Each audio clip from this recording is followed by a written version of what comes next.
오늘은 두 가지 말씀이 있습니다. 16절부터 18절까지는 등경은 등불은 등경 위에, 그러니까 촛불을 켰으면 그 촛불을 테이블 위에 올려놓는다, 이런 말이고요. 두 번째는 다소 이해가 안 될 수 있는 이야기인데, 예수의 어머니와 그 동생들 이야기입니다. 각 문단마다 한 가지씩을 좀 살펴보려고 합니다. 먼저 촛불을 켜서 그 책상 위에 올려놓는다 하는 이 말씀 속에서 주님이 하시고자 하시는 말씀은 뭐냐면요, 17절에 보면 숨은 것이 장차 드러나지 아니할 것이 없고 감추인 것이 알려지고 나타나지 않을 것이 없다, 이렇게 말씀하시거든요. 모든 것은 결국에는 다 드러나고 알려지고 나타나게 된다 하는 그런 말씀입니다. 따라서 어떻게 들을까 스스로 삼가라. 이게 17절과 18절이 서로 연결이 안 되는 것 같은 그런 느낌도 듭니다. 그러나 이 말씀을 이해하려면 그 전에 있었던, 어제 주일 설교했던 그 말씀하고 연결시켜 보면 됩니다. 15절 말씀 보면 한번 읽어볼까요? 어제 했던 말씀인데 15절 다 같이 시작. 좋은 땅에 있다는 것은 착하고 좋은 마음으로 말씀을 듣고 지키어 인내로 결실하는 자니라. 16절 17절을 말씀하면서 18절로 넘어가면서 이렇게 말씀하고 있거든요. 그러므로 너희가 어떻게 들을까 스스로 삼가라. 듣는다는 말이 나옵니다. 듣는다. 15절에도 착하고 좋은 마음으로 말씀을 듣고 지키어 인내로 결실한다, 이랬거든요. 그래서 저는 이 말씀을 16절, 17절, 18절을 그 위에 있는 성경 말씀하고 연결해서 봐야 된다고 봅니다. 어떻게 들을까? 착하고 좋은 마음으로 말씀을 듣고, 15절에 그렇게 되어 있잖아요. 여기 18절에 보면 너희가 어떻게 들을까 스스로 삼가하라. 우리가 하나님의 말씀을 어떻게 들어야 될까요? 어떻게? 착하고 좋은 마음으로. 따라합시다. 착하고 좋은 마음으로. 그러면은요, 어떻게 된다는 말이죠? 그 모든 열매와 결실이 반드시 드러나고 알려지고 나타나게 된다 하는 그런 말씀으로 위아래 말씀을 이어볼 수가 있습니다. 이렇게 보면은 또 다음 말도 이해가 돼요. 누구든지 있는 자는 받겠고 없는 자는 그 있는 줄로 아는 것까지 빼앗기리라.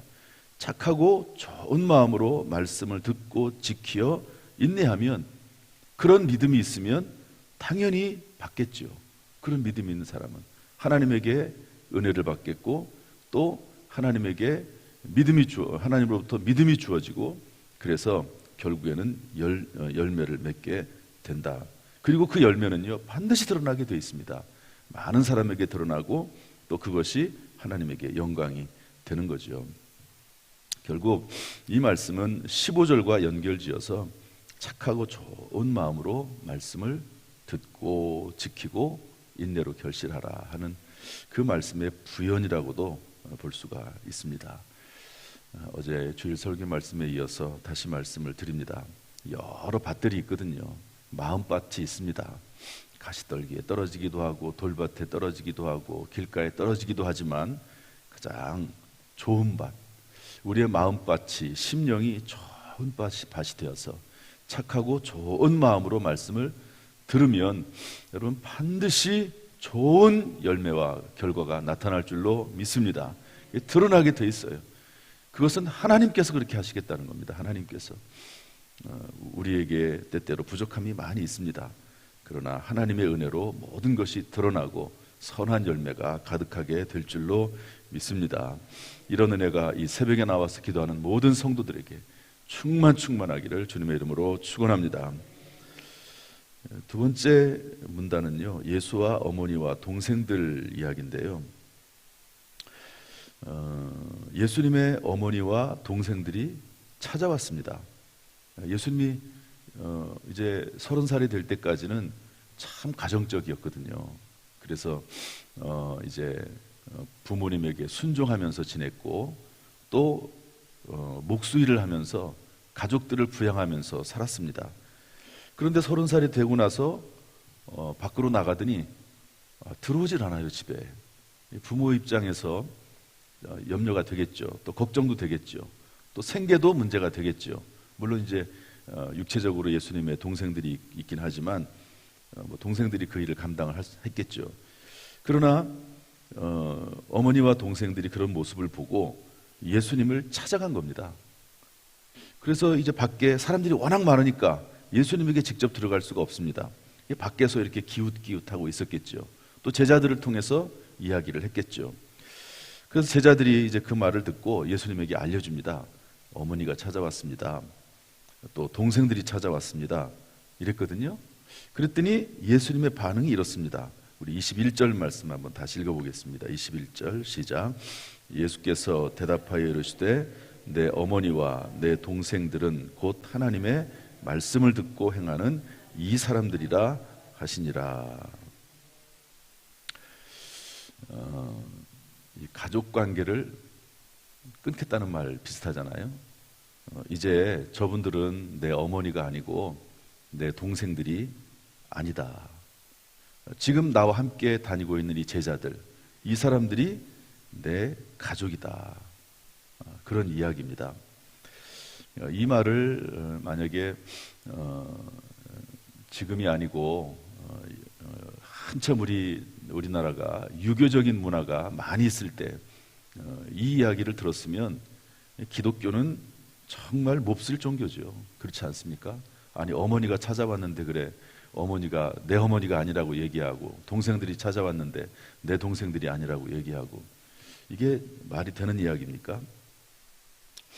그런데 이걸 어떻게 도대체 이해를 해야 될까 하는 건데요.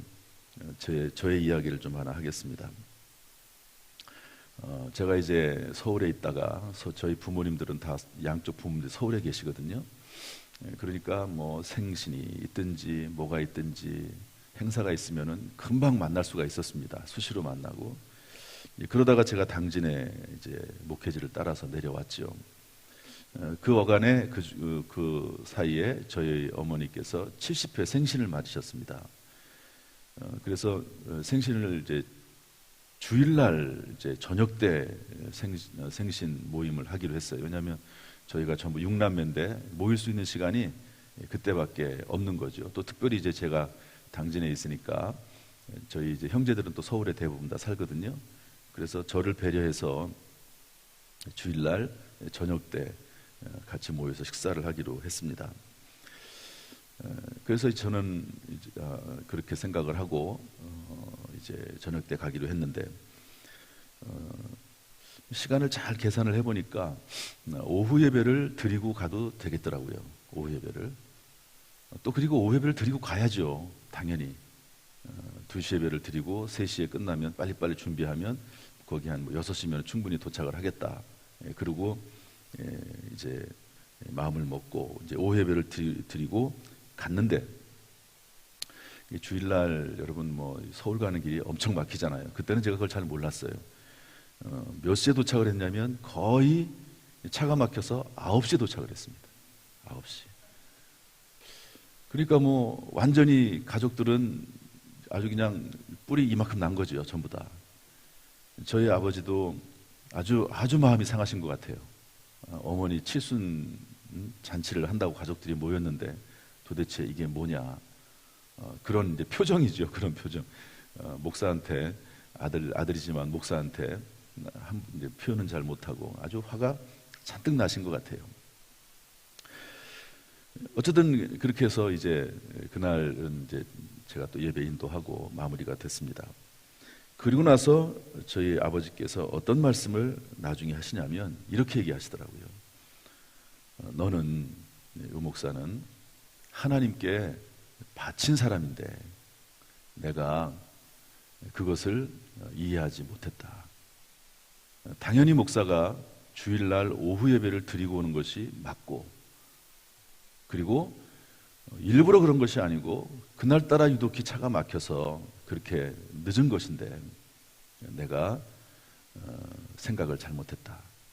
그런 의도로 말씀을 하시더라고요. 이제부터는 절대로 그렇게 하지 않겠다. 그래서 제가 목회를 하기 때문에 하나님의 사람으로, 하나님의 종으로 하나님께 바쳐진 거라고 하는 거죠. 여러분, 대통령이 됐다고 칩시다. 대통령 5년 임기잖아요. 그 5년의 임기는 국민들에게 바쳐진 시간입니다. 가족관계를 끊어볼 수는 없죠. 그러나 우선순위가 어디에 있습니까? 국민에게 있는 거죠. 공인이기 때문에 그렇습니다. 그런 것처럼 제가 이 말씀을 읽으면서 저는 이 말씀이 이해가 되는 거예요. 예수님께서 이제 30년 동안 충분히 부모님에게 효도했습니다. 생계를 위해서 목수일을 하면서 부모를 잘 섬겼습니다. 동생들도 잘 이렇게 길러냈습니다. 그리고 이제는 하나님의 부르심을 받아서 3년 동안 십자가를 지기 전까지 이 3년 동안은 온전히 하나님 앞에 바쳐진 사람이 된 것이죠. 이 시간은 예수님의 시간도 아니에요. 이것은 하나님의 시간입니다. 그래서 이렇게 말하는 것이 사실 틀린 말이 아니거든요. 예수님은 이제 가족관계를 끊었다 이런 의미라기보다도 예수님은 이제 본인의 삶이 아니고 인류를 위한 대속의 삶, 구속의 삶을 살아가고 있다 하는 것을 말씀하는 거죠. 그리고 사실 또 이 말씀이 맞아요. 내 어머니와 동생들이 누구냐? 말씀을 듣고 행하는 이 사람들입니다. 여러분, 예수님께서 십자가에서 달려 죽으심으로 그 예수 그리스도의 피를 우리가 믿고 의지함으로 하나님의 자녀가 되지 않았습니까? 그래서 성찬 예식을 하면서 우리는 계속 이렇게 얘기합니다. 내 피를 먹고 내 살을 먹으라. 내 피를 마시고 내 살을 먹으라. 그러니까 우리 예수 믿는 사람들 어떤 사람들입니까? 예수님의 피를 마시고 예수님의 살을 먹은 사람들, 즉 다시 말해서 예수의 피로 한 형제요 한 자매가 된 그런 믿음의 공동체, 뉴 패밀리, 새로운 가족이 된 것이거든요. 그래서 예수님의 이 말씀이 맞아요. 예수님께서 십자가에 달려 돌아가실 때 그 예수님의 십자가 밑에 예수님의 어머니 마리아가 있었고 요한이 있었습니다. 그때 예수님께서 요한에게 이야기하죠. 너의 어머니다. 십자가 밑에서 예수 그리스도의 십자가 보혈 아래에서 새로운 가족이 형성되는 겁니다. 어머니가 아닌 사람이 어머니가 되고 아들이 아닌 사람이 아들이 되는 거죠. 예수님께서 만드신 새로운 가족 공동체, 예수 피로 이루어진 새로운 가족 공동체가 형성이 됐다 하는 것을 알 수가 있습니다. 그래서 교인들은요 가족입니다. 영적으로 볼 때 예수 피 보혈 안에서 한 가족이죠. 교회 전체가 그런 가족의식을 느끼기는 쉽지 않습니다. 그래서 구역이 참 중요해요. 구역은 참 중요합니다. 구역은 정말 가족이죠. 그래서 구역 식구라고 하잖아요. 우리 구역 식구 가족입니다. 서로 사랑하고 섬기고 돌아보는 그런 역할을 이제 구역에서 이렇게 이뤄나가고, 그리고 그것이 모여져서 또 하나의 큰 교회가 되고, 또 이런 지역 교회가 모여져서 우주적 교회가 만들어지는 거죠. 전체 지구적 교회가 만들어지고, 또 그리고 역사 전체 예수님의 그 탄생, 이 교회 창립 이후부터 이제 예수님 다시 오실 그때까지 우주적 교회, 전체적인 그리스도 안에서 우주적 교회가 형성이 되는 것을 알 수가 있습니다. 이렇게 가족 공동체라고 하는 그런 마음을 가지고 우리 성도들이 서로 돌아보고 섬기고 피차 권해서 그 마음이 완고해지지 않도록 코로나19 시대에 우리 성도들을 다시 불러 모으는, 또 함께 예배드리는 귀한 은혜가 우리 모든 성도들 가운데 있기를 주님의 이름으로 축복합니다. 하나님께서 우리 모두에게 이 가족 공동체의 믿음을, 그런 마음을 주시기를 주님의 이름으로 축원합니다. 기도하겠습니다. 하나님 아버지, 오늘도 주의 전에 불러서 우리를 불러주셔서 기도의 사명 감당하게 하시니 감사합니다. 하나님 아버지, 오늘 말씀처럼 하나님의 말씀을 착하고 좋은 마음으로 듣고 지키고 인내를 가지면 결실한다고 했사오니 드러난다고 했사오니 이런 모든 삶이 우리 모든 성도들에게 임하게 하여 주옵소서.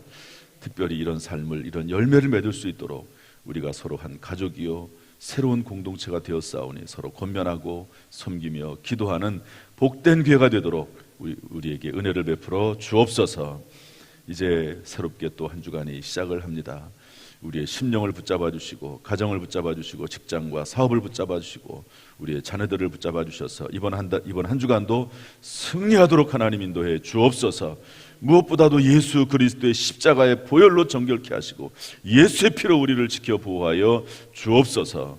성령의 각양 좋은 은사와 선물들도 함께 하시기를 원하오며 예수님의 이름으로 축복하며 기도하옵나이다. 아멘. 이제는 우리 주 예수 그리스도의 은혜와 아버지 하나님의 무한하신 사랑과 성령님의 교통하심이 이 시간 주 앞에 나와 예배드리며 기도하며 찬송하는 모든 성도들에게 그 가정, 직장, 사업, 자녀, 심령 위에 특별히 이번 한 주간 위에 함께 하시기를 간절히 축원하옵나이다. 아멘.